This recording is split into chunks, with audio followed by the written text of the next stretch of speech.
Hello, welcome back to the Mindful Money Podcast, where we ask our guests about the intersection of well-being and financial success. On this episode of the Mindful Money Podcast, I'm chatting with Dr. Eric Holsapple. Eric is a successful developer and entrepreneur with LC Real Estate Group in Loveland, Colorado, who's used mindfulness to transform both his life and his business. He's got a PhD in economics. He's been in the real estate business for 40 years. He taught real estate at CSU for 20 years. He's been practicing yoga and meditation for 30 years. Just for our listeners, that's 5 years longer than me. He works with people to merge business and mindfulness as a catalyst for changing lives. He's the founder of Living in the Gap. And today we want to talk about his new book out next month, Profit with Presence, 12 Pillars of Mindful Leadership. Eric, welcome to the Mindful Money Podcast. Thanks for having me, Jonathan. I'm delighted to be here. You bet. And Happy New Year. Happy New Year. Here we go. So first, is Loveland, Colorado home? And are you connecting from there right now? Yes, it is home for me. And I am connecting from there. Yeah, just an hour north of Denver. Yeah, I know. My wife and I looking at Denver area as our retirement home at some point. So I'm aware. It's a great area. Absolutely. Did you grow up there? No, I grew up in Maine. I came out here to go to Colorado State when I was in my early 20s. And never left? No, that's not true. I got kicked around a little bit in the 80s. I'm old, but I came back. Okay. I actually was in Los Angeles for 2 years in 86 to 88, and then got transferred to Boston, which was close to home. Met my wife. We got married there, and then I decided to come back out here in the early 90s and get my PhD in economics and start teaching. And I convinced my wife to come out. It didn't take much. We just took a trip out, and she said, yeah, that's a nice place. We go to Maine every summer, so I kept a place there on the lake where I grew up. Oh, nice. So, yeah, So- it is nice. When you were growing up and throughout your travels, more so when you were younger, did you learn any lessons about money or entrepreneurship, intentional lessons like parents taught you, or is this all just learned happenstance? You know, my dad was a football coach and then superintendent of schools, and he ran a summer camp in the summers. And we learned to work. From the time I can remember anything, it was 10 cents an hour, picking up this, doing that, cleaning toilets, collecting trash, raking campsites. And he was really good with money. My mother was not that good with money, but my dad was. So I learned a lot of lessons. He was a lot more conservative than I am with it, but he was a natural businessman. And then I think I have an entrepreneurial gene. That even then, I ran the camp store when I was 7 or 8 years old. I could just talk to people and sell. And I was kind of natural in business. I have 3 brothers. The only one of my brothers that are really, maybe my one brother is, but that just comes as natural to me. So it's instinct too. You were very clear. Dad was good. Mom was not. Was there a lot of tension around that or no tension? I can remember a story one time. My mother was where I got my spiritual bent from. She was just present, she didn't meditate or any of that stuff. She just was, you want to bake a cake or take a walk? Let's do it. And I'll never forget, my dad was just livid one time that she bounced a check. And my mother said, Don, she said, your job's to make the money. My job's to spend the money. And the looks of that checkbook, I'm doing my job a lot better than you're doing your job. She wasn't a big spender. She was wonderful. But anyway, so she wasn't terrible at money. But anyway, that wasn't her gig. It was my dad's gig. So, yeah. Are there any of those childhood experiences, work in the camp store, making change, those kind of things that sort of become integral to your money story? Or have you sort of done work on your money story? Both, I think. What it instilled in me is, I get to get Medicare this year. I'm going to be 65. And I could retire, but I love to work. I just learned at a young age to work and enjoy work. And I've looked at, particularly like during COVID, I had a few months there just looking at myself. And I said, what? Work's not so bad. I love the people I work with. I love to work. And as long as I can and be balanced and take some time to do the things like we go to Maine every summer and, I get to take some trip. Well, not COVID, I didn't, but get to take some trips and whatnot, that I enjoy work. So that was it. I would guess how I work has transformed. My story is I got out with an MBA in my early 20s and went into real estate and was immediately successful. I worked for an Australian firm. They moved me to Los Angeles and I went around. I was really successful, but I wasn't healthy. I took up smoking. I was drinking too much. I traveled all the time. One year was 50 weeks. I was 50 pounds overweight. And, I remember stepping on the scale, looking in the mirror and says, you got to make some changes, man. You ain't going to be here very long. And that's, shortly after that, I found yoga. And that was my entry into mindfulness. And, for years it was, I'd also say the next thing that happened after that was my brother and my dad were pretty estranged. He's a poet, my oldest brother. My dad was a pretty conservative business guy. He was a school teacher, but he's really at his heart was a businessman. And I just watched my brother through meditation come back to my dad. And when he opened up, my dad opened up and I was like, I got my family back. Because when, have you ever been involved when this people in the family aren't hitting it off, it affects everybody. Yep. It isn't just them. So I said, yeah, I'll try it. And I tried meditation. And for years I did it, closet meditator. I didn't, say to anybody I was meditating or anything. I just was doing it for probably almost 10 years. And, then I started having opportunities at work that I became someone that people would talk to. Because for a long time, I didn't slow down enough to be, I was just going to be somebody to talk to. And then I can remember the first conversation. I had a friend here, Rollin, who had got served divorce papers and came and talked to me. What do you do? And I shared with him some of the stuff I'd been doing because my marriage had some low points too that I'd worked through. And then it just started one after another, it just became some opportunities to share mindfulness with people. We started a seed group where we just had a monthly meeting where we read a book and practice. And it was a couple of us that got started. And, 6 months later, the room was full. Yeah. And it just started morphing itself at work. So I don't know how ubiquitous this is, but the story of your early years, working hard, no balance, gaining weight, meeting, travel, same story for me. Same exact story. 8 years, just grindstone, 12 hours a day, 6 days a week, half day on Sunday, like 70 hours. Insane. I put on 90 pounds. You're twice as successful as I was. I know. I put on 90 pounds. And for me, the wake up call wasn't looking in the mirror. It was seeing my 2-year-old run around and then knowing that I had another one in the oven. I got to fix this, right? I wonder how ubiquitous that is and how quickly for you did that change come? Okay, I'm overweight. I got to change something. And then what was the process? How did you start that? Yeah. It was a moment in time. I was working for the Australians and they loved to travel. They were coming around and so they loved to meet on Sunday, on Saturday. They didn't care. It was, let's be in Houston on Sunday. Oh, great. And I was single. I wasn't dating. And they had problems with a company in Boston. It was a New York Stock Exchange real estate company. And I had done successful everywhere else for them. They said, hey, would you come to Boston? Actually, I was landing from Los Angeles. I wanted to move back to Denver. In those days, it was a white paging telephone. Do you remember that? I don't know how old you are, Jonathan. Absolutely. Do you remember those? Yep. They weren't cell phones. I had a white paging telephone. I got a call. They said, could you grab your bag and come to Boston? So I moved to Boston. I went to Boston first, and I had a roommate in California that sold she either shipped what they could ship, and they sold the rest of it. So I moved to Boston.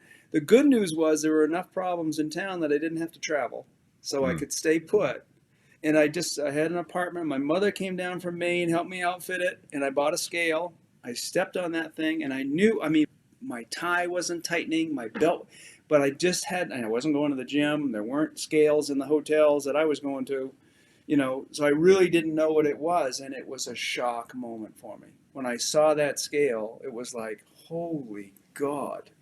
And I also I knew I wasn't very healthy and I was drinking too much and all. So it was like that. I stopped drinking for a bit. I lost 40 pounds. I started running, which I was always a track guy, but I hadn't exercised in 5 years, I started back up and I quit the job. I ended up working out that the company was going to go into bankruptcy and they said, we'd like you to be CEO. And I said, I got another idea. I'll be CEO of Holsapple Development and I'll consult with you. You can find someone else to be CEO because it just doesn't sound like a real career builder to me. And did you move back to Loveland at that moment? Or did you do it in Boston for a while? I moved to Portland and consulted for him. That was Portland, Maine, was just a couple hours north. I started dating my wife, who was from that company. I met her there, and when I left, we started dating. We got married in Portland, and I convinced her we had our first child in 91, and shortly thereafter, No, got married in 91. 93, had a baby and moved back to Loveland. Moved to So Fort that's Collins, actually, Colorado State University, and started school. so that's 30 years ago. And then in the ensuing 30 years, wow, right? It is, isn't it? Uh, It all is. the That's when it's success, surreal. real estate development, all the success. I don't think we need to touch on the success so much, but just give us the idea about, what you built, and then you Yeah. transition that into this thing, living in the gap, which I adore. I love the idea. Awesome. And I want to, so you built this great success, and then you were like, I want to do something else. I want to give something back. So tell us about that Yeah. transition. Well, I think inside, Jonathan, I knew I went back to get my PhD, and I was in the university, and I was an entrepreneur, and I could see the bureaucracy. And also, I liked money. I mean, I like to ski, I like to travel, I like to do things, and I just said, so I arranged and I got a job at the university adjunct, which paid nothing basically, a couple of grand a year. And I went to work developing. My skills were primarily commercial real estate, shopping centers, and I ran into a partner, Don Marastiga, who was more residential, did horizontal land development. I added the financial skills to him that he was lacking, and he, showed me, how to run a sewer line. Because I was a finance guy. I grew up with a shovel in my hand, so it didn't take too much. And we just hit this Colorado at the right time. And, we had 6 or 8 developments going. And then I landed a couple of shopping centers that we did, that most of the time people would come in from out of town and do them. But I'd had enough national and international experience that I could talk with corporate and work. I had lawyer contacts and all that. So we did them ourselves. So we opened, a pretty major shopping center in 99 and did a lot of other smaller developments. And the whole time I taught at the university. And that's how we built LC Real Estate Group. I'd have interns. Say, you want to come intern? They'd work 10 hours, or 15 hours a week. Now 4 of them are partners here that started in interns and those kind of things. So, and I always taught. And my partner, Don, was always on nonprofits and those kind of things. We did a lot with affordable housing developments with the Housing Authority and Habitat. I went on Habitat's board. And I just saw, and we had a law firm in Denver, Brownstein Hyatt, and I watched how they were on all the nonprofit boards and did good things, but also business came from it. And I coined in the book a phrase, I didn't coin it, but I discovered it's called the procession effect, which came from Buckminster Fuller quite a while ago. He's an old architect, but it's just, the world works at 90-degree angles. And every time I was in the university because I wanted to teach, and I really thought I'd burn up if I just did business. So I needed to do better things. I was a good businessman, but maybe too good. I couldn't just do business. And I ended up knowing everybody in the state, every bank, every real estate firm, so it happened. It wasn't intentional, but it dramatically helped my business because I was a trustworthy person. I was a good developer, and I was really well connected. I knew the best students. I helped place them at the best firms. And I had a conversation with 3 of them last night about living in the gap. It's knocking it down in Denver. And it was just phenomenal. And it had nothing to do with me going in and saying this is a strategy. It just good things happen when you do good things, I find. Yeah. So tell us, what is living in the gap, the mission and the vision? Yeah. Well, first of all, the gap is we work on a little separation between thought and who we really are. And we have some 6,000 thoughts a day. So there's not generally, if we don't foster it, much of a gap between when one thought stops and another one starts. But I find that's where peace and joy and happiness reside, in those little moments of stillness and silence. And that thought is where stress and anxiety reside. Now, we need to think, but 90% of it's repetitive. So we don't need to be thinking as much as we think we need to be thinking. I guess that's a little bit of an oxymoron. But so living in the gap is having it all. I just found that I think that people can live the life of their dreams, that this idea that spirituality and business are at odds is a mistake, that mindfulness is primarily focus. And I have found for myself personally and for others that you get less done, you get more done in less time if you're focused, that mindfulness is actually a complement to work, and that people that try to squeeze it in the mornings or at night and ignore mindfulness during the day, I think you're tired and it's not as productive. Now, I don't think you have to tell everybody, hey, I'm this super duper meditator, aren't I cool? I don't think you got to do that. I think you can just be private about it. And if you feel like sharing, sometime you could share. But it's just a different way of being and a different way of approaching things. And I find that success, well, I tell you, Jonathan, maybe you've seen, I mean, when I started reading all the Buddhist and the Hindu texts and everything, the first thing I said, oh my God, I got to renounce all my possessions, and find this enlightened state. Screw that. And I didn't say that out loud. It's like 5 years reading this stuff going, I struggle with that still. I I struggle. don't want to do that. It's not, so I still struggle with that. I think this is an important thing because Yeah. there's this idea that once you see the problem, if you know the solution, you can't unsee the problem. And so I see that somebody needs food and I feel like I should give it. I have the means, I can give it to them. But there's always this underlying, I've worked so hard, I want to maintain this. And I do think there's a constant struggle, a very mindful struggle about giving versus keeping. I've solved that for myself. I studied yoga and I went through Kripalu in Western Mass and did their, all the yoga training. And it was phenomenal because there were some folks there that really knew the ancient traditions. And they talked about, no, there's householders and there's renunciants. Renunciants give everything away. They beg for food. They go sit on the mountaintop and they've renounced the standard life. But householders have a different kind of enlightenment. Whatever that word is, you don't have to, I've coined, affluence increases influence. My partner and I endowed a chair at Colorado State University today. That's a scholarship fund. There's some, I don't know, it's a lot of money that scholarships kids. We did things for Habitat. We've done, Living in the Gap wouldn't be there if I didn't have some affluence. So I think the false thing is that you say we have a capitalist system without mindfulness. Because capitalism without mindfulness and without democracy, which we probably won't go there, but without some of these things, just ends up being 3 or 4 people having all the chips. Right. I think giving back is what makes capitalism work. For people to go and do things and give of themselves is why it'll work.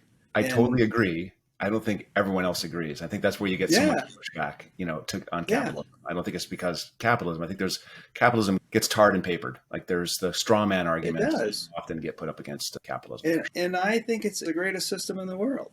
But it can't be in a vacuum of just the best people get all the gold and they'll give you, I just think there's ways that it works. Through mindfulness, I'm naturally a more compassionate and generous person. Yep. Now, that isn't something that came naturally to me. Okay. It was fostered and it grew. It made me a better person and a happier person and more successful, to be honest. I want to read something from your book really quick. And this is something I pulled out that I think says a lot now. And I'll develop it in just a second. So culture has taught us we have to go to the right schools, do the right things, get the hard job. And then someday we get to be happy, successful, secure, content. And you say, it's a lie. We can be happy now. So first of all, just yes, absolutely. And then second, how important is it to understand that the cultural prescription, right school, right job, work hard, more income, grow, fast, work, doesn't lead to well-being, fulfillment, and happiness. I think that we're sold this. And I think that the culture of social media sells it even harder. How important is it to wake up to that lack of truth first? Night and day. Yeah. Just look at the government's prescription of let's increase the GDP. That's going to solve everybody's problem. Let's just, Bhutan has gross national happiness. We have gross national product. And there's nothing, I'm an economist. I love economic development. I think it makes, everything easier. But it doesn't mean we're happy. What I've seen is for myself and for my friends that have been really successful, when you check off the list, you add more to the list. First, it was a house, then it was a condo, then it was, the trips to Maui, and then it becomes, one country club isn't enough. I got to have 2. I got to have this. I got to have that. Oh, and I think that's, the space race I look at. I go, what's really going on here? And I don't pretend to know. It looks to me like it's really hard to be happy with money, that I'm going to leave this planet and go find one that, I don't believe that's a strategy that's going to work. I think we got to live with the one we got and being happy first. So that's why I say I don't think the happiness will come because we think it's here, and then the goalpost moves. Oh, it's bigger. It's bigger. Now I got to have a fence and I got to have guards. And then I'll be happy. So, Sean Archer's got a great book. Have you read his Happiness Advantage, Sean Yep. Archer? Yep. It's great. And it just, we're running an 8-week program with it here, a corporate mindfulness program coming up in January. Happiness will make you more successful. We do a visualization exercise in our programs that just, shows you achieving your goals. And then how do you feel? And everybody goes, ecstatic, unstoppable, successful, happy. What's changed? Just your mindset. Mindset. And the thing I coach and teach and mentor is, who do you want to call? This person that's happy and makes you feel better? Or the person that's trying to be happy? The person that's successful or wants to be successful? The person that's content or he wants to be content, which means he's discontent. Right. So I just say you can be happy now, and that's why I say you can have it all. You can be happy and still go in and get the condos and the car. That's fine. There's nothing wrong with any of it. I just say don't think your happiness is residing in it. Sure, Right. You'll get some of your desires filled and those kind of things, but that's an insight. We all know people that have nothing that are so happy. Yes. You referenced Bhutan in that. So I think this gets us into the book. And now Great. I'd love, you have a very interesting structure in the book. There's the pillars, but before the pillars and after the pillars, it seems like framework, pillars, application. Yeah. Can you kind of describe how you came up with that? Yeah, well, because in the pillars, it takes a perception to live that, to understand. And I'm not saying it's absolute truth because the state of consciousness is not a scientific fact. They're not agreeing on exactly what it is.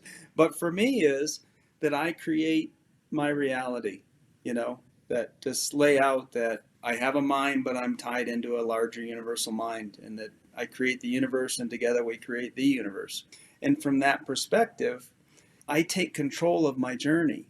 It's not like something is just given to me. It's how I view things. Now, you can go out there in the world, I can tell you there's a lot of bad stuff out there, and if I focus on that, I can get very negative and run a scarcity mindset.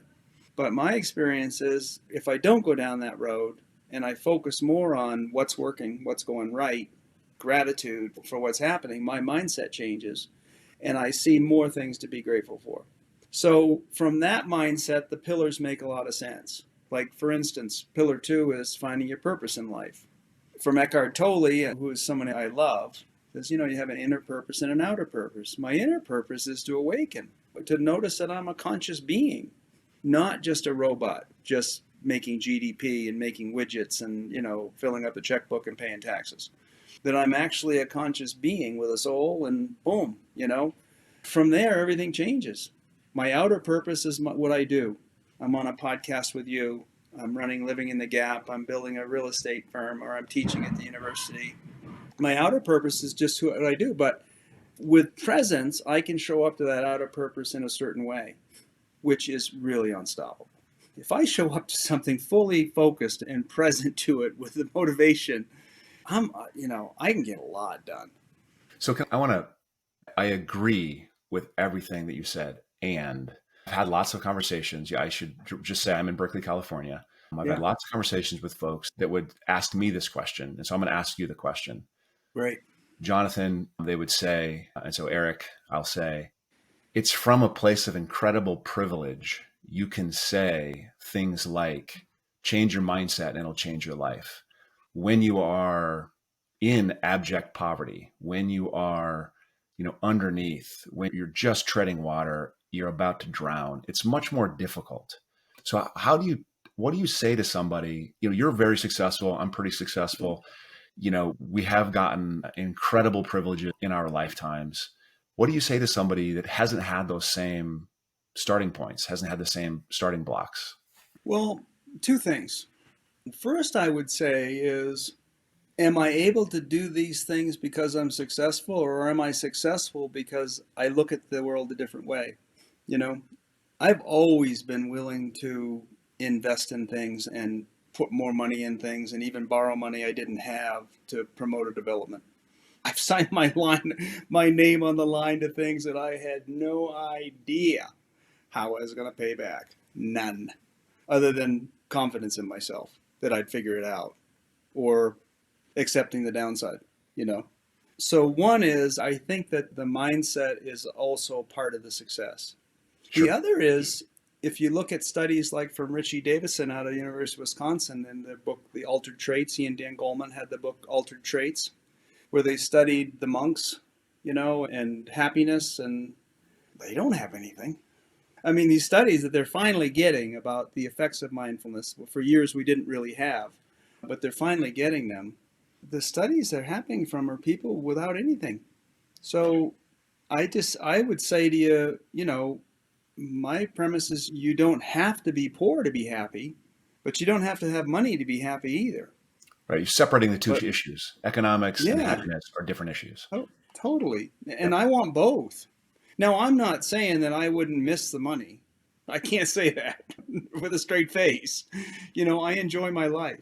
I Yeah. really do. And I'm willing to share it and to help others to have a great life. Where I differ is I think everybody can.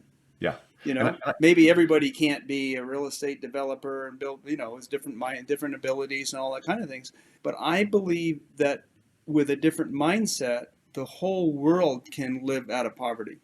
right. We don't need to have homelessness. Yeah. Now, There's as long-term phenomena, at least. I think that we'll always have, I mean, the question today, media question today for the last couple of years has been just vast inequality. And I don't want to get into the discussion of the data because the data is Yeah, often tweaked one way or the yeah, other, right?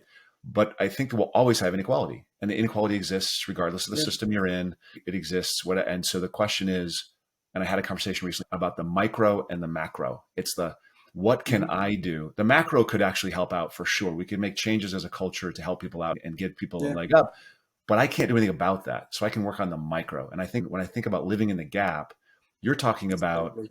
what can That's right. I do? What can I do? So what I are say some of those world. things that we Yeah. can do individually to sort of boost ourselves? Yeah, I say world transformation starts with me. That was a transformational moment for me. It started waiting. I was telling the book that I'm taking a run along San Francisco, and I step over a homeless person. I go, why don't they do something? And my inner voice, which I've been working on for a long time, came back and said, why don't you do something? And so for me, I'm training professionals to have a different life because you find successful people that aren't happy. So I'm training successful people. There's a group down this morning, 5 or 6 from a program that I'm running at a thing called Food for Thought in Denver. They go out, they're committed for 9 months to go and deliver food so the Denver public school system has foods on the weekend. The kids, they find that by Monday, they're getting fed during the week, but they don't have it on the weekend. And by Monday, Yep. they're dull again. So they're doing that. Those kind of things, those grassroots micro kind of things, make a huge difference. Huge. They make a huge difference to those kids, and they make a huge difference to the people doing it in 2 levels. One is your mindset changes. You start living from gratitude, which and Dr. Emmons and some of the other shows. I mean, gratitude is an instant low-hanging fruit of just changing your whole mindset, your happiness. Yes, I am a big receiver of things in the world. I'm very grateful for that. You know, it changes you so that you can be happy at the level that you have versus waiting, like we talked before, waiting till some future goal is met and then magically, oh, now I'm happy. Well, if you make it, and then probably the goalpost changes and you want more, Right. most likely, one of the two. So I think those micro things are huge. First of all, what if all the professionals were out doing something and giving back a little bit? I think it's better than cold calling for business because you meet people a whole nother level. I mean, you get the car warranty call. How long are you on there? Click, whatever it is. I have an aversion to a cold call. Now, we have to do them. I'm not saying there's not a role for them or anything else. I mean, we do a little everything in business. If we're successful, I say, if you want to do the right thing, try everything. That's right. But what if everyone was out just doing a little bit? Not a lot, but if everybody said, what if I move the needle just a little bit? And I want to serve world hunger, but I don't have to do that. But I could join the food bank. I could help a family for a year, another family for a year. I could do those. But if everyone was doing that little bit, the mindset would shift. First, it would matter. It would add up to a lot, right? A lot of good things happening in the world. And secondly, it would change the mindset to one of abundance. versus one of scarcity. Yes, I know inflation and all those things, but you know what? I could help a family out for a year and still be fine. And a lot of us could do a lot more than that. Yeah, I think that's one of the things that, and it happens every day. I mean, you've talked about what you've done. My wife and I do things as well. All of my clients are active and giving back, but that doesn't make the headlines. Like no one, these people are No, all, but it's what'll get us there. It's yep, not going to exactly. be, it's how we'll get the votes for the macro. If Right, enough people exactly. are doing micro things, they're going to start saying, oh, geez, we could solve world hunger. Huh. If we had a little mindset shift. I mean, we have the mindset shift that if we, and I know we don't want to go here in the podcast, but I'll say it quick, that if we give somebody something, we're just going to be taken advantage of and they'll be, will be used. If we give, like I did a lot of work with the homelessness here for a while. Housing first is one of the things, but there's a whole group that feel, and I know there's drugs and there's all kinds of other counter arguments. So I'm not just saying it's a 1 point pony, but I've run 2 liquor stores. Homelessness is terrible for business. You got to step over them to get in. People don't want to go in. So there's a business argument to say this is bad for business. First of all, and we have a joblessness problem. I mean, we don't have enough employees. Somehow there's got to be a way to figure out the issue long term, and it's going to come from generosity and gratitude more than it's going to come from scarcity mindset. And so I think that is a micro issue that we have to work one-on-one, block and tackle, get more people to shift and say, and just to believe it is solvable. That'll be huge.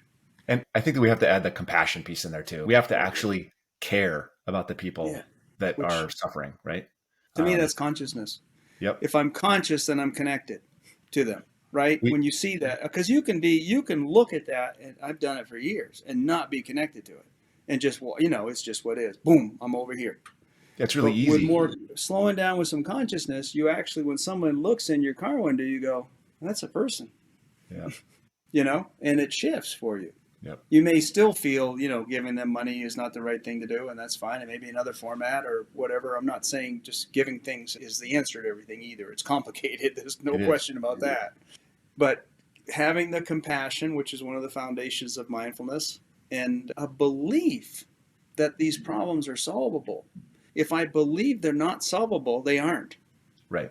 So real quick, how do you define mindfulness? And we talk about the different elements and the foundation, but what is mindfulness to you? Focus. Okay. Number one is can I focus on what I choose to focus on and notice when I go away? Can I focus on can I fill my mind with what I've chosen to focus? And the real thing is, business is so good at stealing I love business. I mean, we're so good at stealing attention. It started with advertisements and subliminal messages, and now we got social media to grab it. I mean, we're great. It's an individual awareness and choice to say, I'm taking it back. Can I focus on what I choose to focus on? To me, and there's longer definitions of mindfulness that are correct, but to me, if you want it to be simple, and that's for business argument, to me, it's focus. Can I focus on what I choose to focus on? How do you practice what is your practice of mindfulness? Well, I mean, it starts with an intention, an awareness and intention. And, one of the things is, I don't think that everybody has to meditate. I would love it if they did. Right. But I don't think it's going to happen right away. But, and if we had a lot of extended time in nature, we're just so nature void. My boys struggled growing up, and they ended up going on a wilderness excursion, which changed their lives. Just, going out and just being no phones, no computers, and just being with nature for, a handful of weeks. It was amazing. So, but in our busy professional world, to me, meditation is a keynote for me. Getting into my body with it doesn't have to be yoga. Some people are adverse to that, but when I get in, to me, if I can get in and notice my body stretching, my mind slows down. Yep. So when I get in there and notice it somewhere else, or for meditation, if I do simple breath meditation.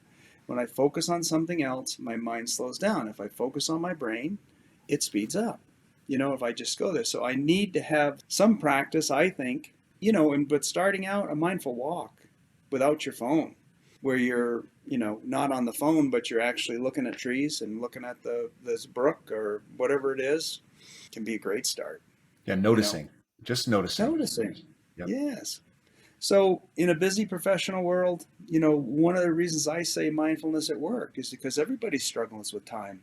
But if we promote it at work, it increases focus. We more than makes up for the amount of time it takes. Because I usually, start people off with a couple minutes of meditation, maybe 10-minute total practice to get started, because I find that if people try to do too long when it's busy, it's counterproductive, because they Right. get up and it's just, how many people have you heard say, I tried it, I can't do that. Right. Well, you can't do it for 20 minutes, when you start. You got to build I'm up to 20 that. minutes and I've been doing it a long time, you know. So I go just a couple minutes, start slow, start noticing, have the intention, consistency as much as you can do it, and have that intention, some account. And the other nice thing is at work is accountability partners. I mean, what a great thing to be coming in and be able to have a conversation with someone else you're working with. We spend, so much more time at work than we do anything else. So, and I'd say, the miracle of mindfulness at work, because, then I get it at work, I take it home. My spouse gets exposed to it. My kids get exposed to it. The school board gets exposed to it. The sports teams get exposed to it. We have a guy here, Nathan, runs out every day at 4 o'clock now. He's one of the most successful brokers in Northern Colorado, coaching his kids' teams. And he's teaching them mindfulness things. He's coaching them, baseball and basketball, but he's also using those techniques. And those kids are getting he's not, I don't know what he's doing for sure, but I doubt he's sitting down meditating with them. But he is doing some mindfulness techniques where they're getting something from it. And he learned it here, and he's now focused enough that he can leave at 4 o'clock and make his priorities his family and go coach the team. It's so cool. It sounds like you have in the office a formal meditation practice. Is that right? No. I mean, we have brought in mindful-based stress reduction. We did an 8-week program here a number of years ago. Everybody's in a different place with it, and everybody comes and goes, and everybody isn't in it to the level I'm in it. But I can tell you what, when we changed the vision statement to mindfully creating community, and it transformed the place. We do a thing called Coats and Boots, where we do it here. We have a local supplier, Shields and Jacks, help us get coats and boots, and every kid on free and reduced lunch in Loveland now, I believe it's everyone. If it's not, that's our goal. We're getting close to it. Gets a free set of boots and coats, if they need it for the winter that we run here. Those little things like that are just huge. Yeah. They're huge for the community, and they're huge for our mindset. So it's not formal. We run a seed group. It's voluntary. Most all of our meetings are started with, usually call it centering. Okay. So we don't try to, most people are going to reverse to anything new. So we try to do it with listening to breath and breathing and doing those things. Our partner meetings, we start everyone with a meditation. Not long, 5 minutes or something, just to get us in present moment. And the meetings go faster. They're more focused, and we don't fight. It's interesting though, like with the greater team, it's more voluntary, it's centeredness. It's like meditation light. And then as you move up the corporate structure to partners, it's formal. We're going to have 5 minutes of sitting before we start the meeting. Meetings are I think that's how you bring people in, is you just give them a little bit. And then as they develop, you give them a little bit more. As they do a little bit more, like you start with 2 minutes, and you go to 5, then you go to 10, then you go to 15, then you go to 20. Right. And I believe if you get over to 50% of the company, you've shifted it. Yep, totally. That even the ones that aren't meditating and whatnot are caught up in it. And they're still doing things, and they're more mindful, because it's osmosis. It's just being around more people that are there than are not. And it's how you treat people. And they know that's how we treat people, I have a question about one of the pillars that I want to get to before we run out of time. And so you talk about, I don't remember which pillar it is, but you talk about detaching from results. And so in business, results, the bottom line, pretty basic business requirements. If you're going to be successful, you got to look at those results. How does a leader detach from results? Well, I believe when we meditate, that's what we're practicing doing. We're detaching from thought. So first of all, we do need the goals. And I also say in the book, you're telling a leader he's going to, change the world and not make his profit thing. He's not going to be the CEO for long. Right. You have to have a system that the CEO can actually have results. And so, I love the goals, and we're doing in our program now whole goals and visioning and those things. And then after we set them, we work on detachment. So the goals are set there, and we can check on them weekly or monthly or whatever. And if things aren't working, we make changes. But my daily job is to show up and be present and to be with the people and actually listen to people, the customers, listen to the other employees, whoever it is, to be present and do those things. So when the thought comes up of profits, so when I'm meditating and a thought comes up, I say, just let it go. I don't say it's wrong. I don't try to stuff it out. I don't try to deny it. I just come back to my breath. So if I'm talking with you and the thought comes up to me, what about the bottom line? I'll say, thanks for sharing. Jonathan, what's the next question? I just let it go because it is going to come up. It's not that it's not important. It's not that I don't care about it. And I better have regular times when I'm checking in on it, right? Because otherwise I couldn't not know. It's in my DNA.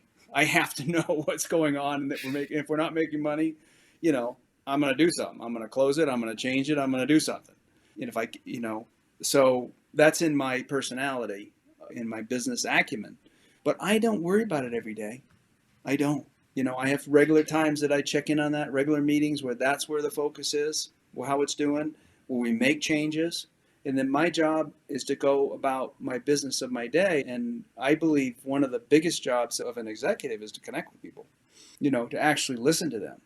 And I can't listen to them if I'm always just worried about, oh my God, that's 10 cents out of the result. I can't do that. So it's not we're ignoring results. It's totally just that the results are in a place where they're supposed to be. They don't infect everything, right? You're able to right now I'm talking to somebody, I let profit go, and I'm going to get to know this person better. And then I'll do this in the executive session. Before I sign the contract, I'm going to look at the profit. Right, of course. Or I'm not going to sign it. Right. Right? I'm going to do something else.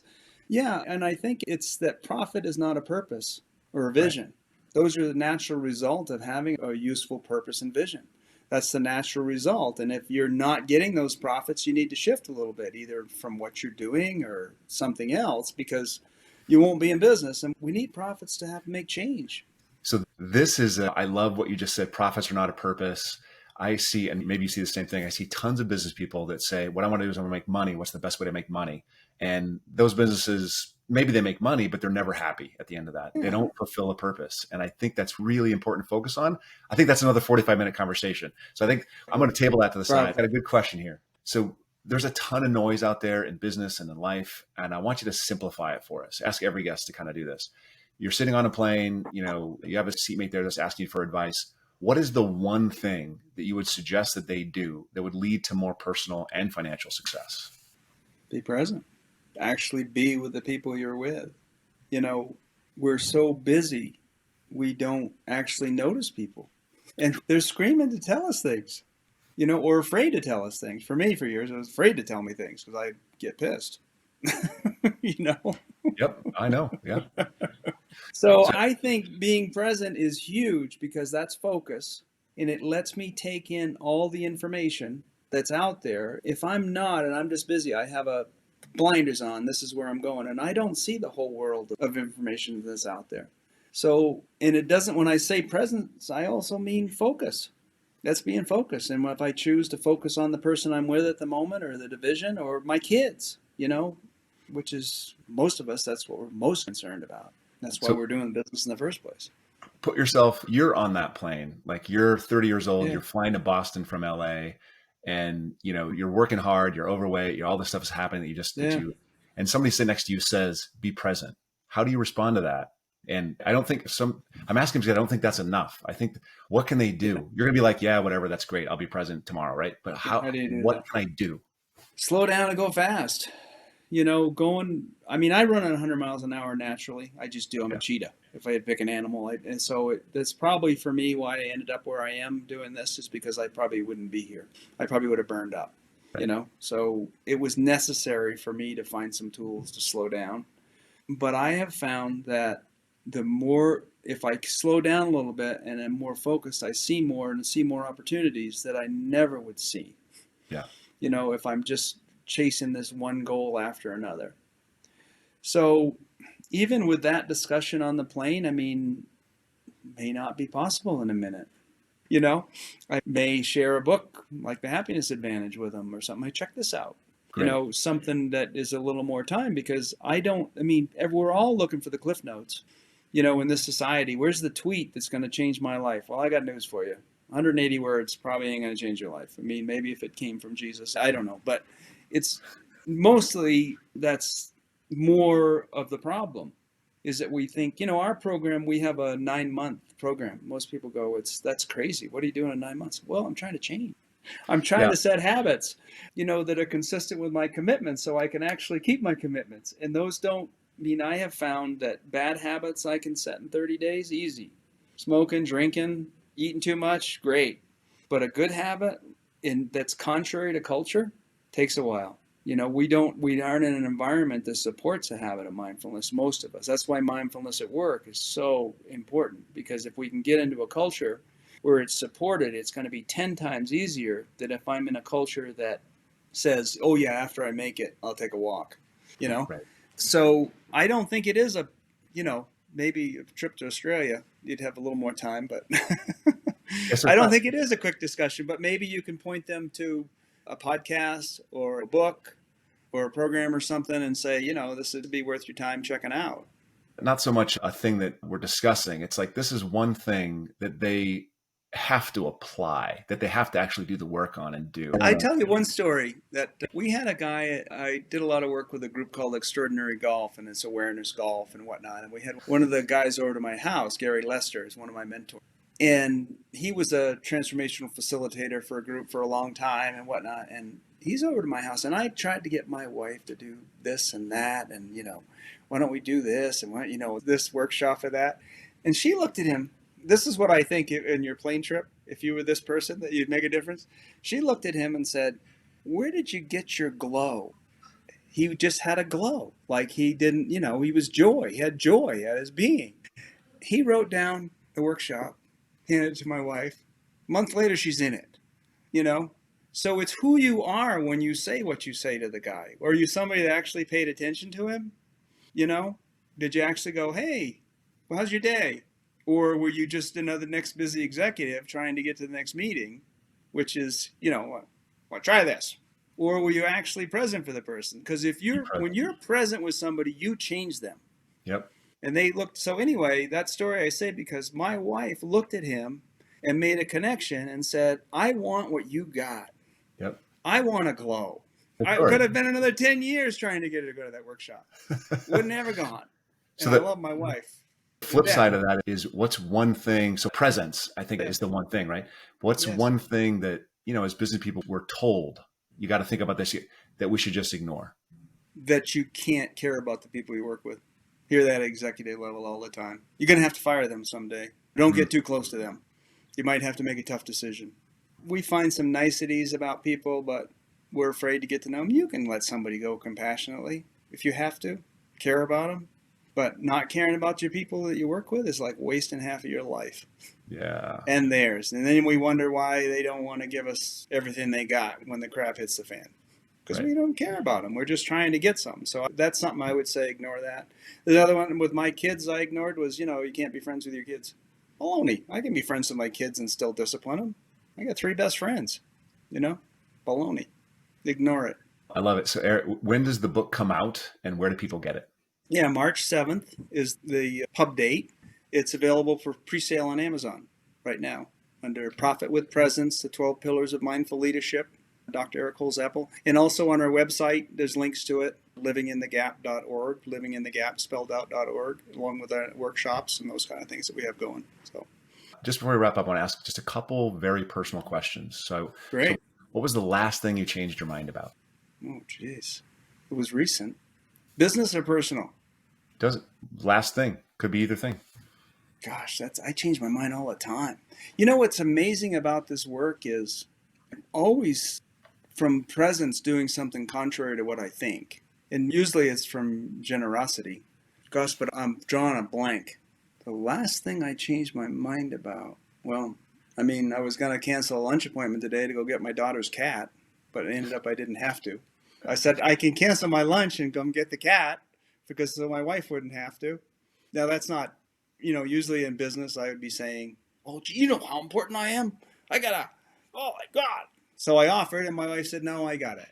But I said, no, I can reschedule lunch and go get the cat because my daughter's going away for the weekend and we're cat sitting. That's the last time.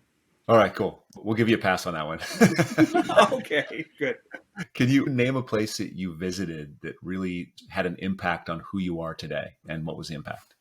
Yeah, Thailand. Just I love the people of Thailand, the food, and just seeing another culture. And yeah, Thailand How, changed me. It's just a different culture. I love it. how did it change you? Just more humanity. Just see people and that are, we just end up, being so busy and having so little time for people and so little connection.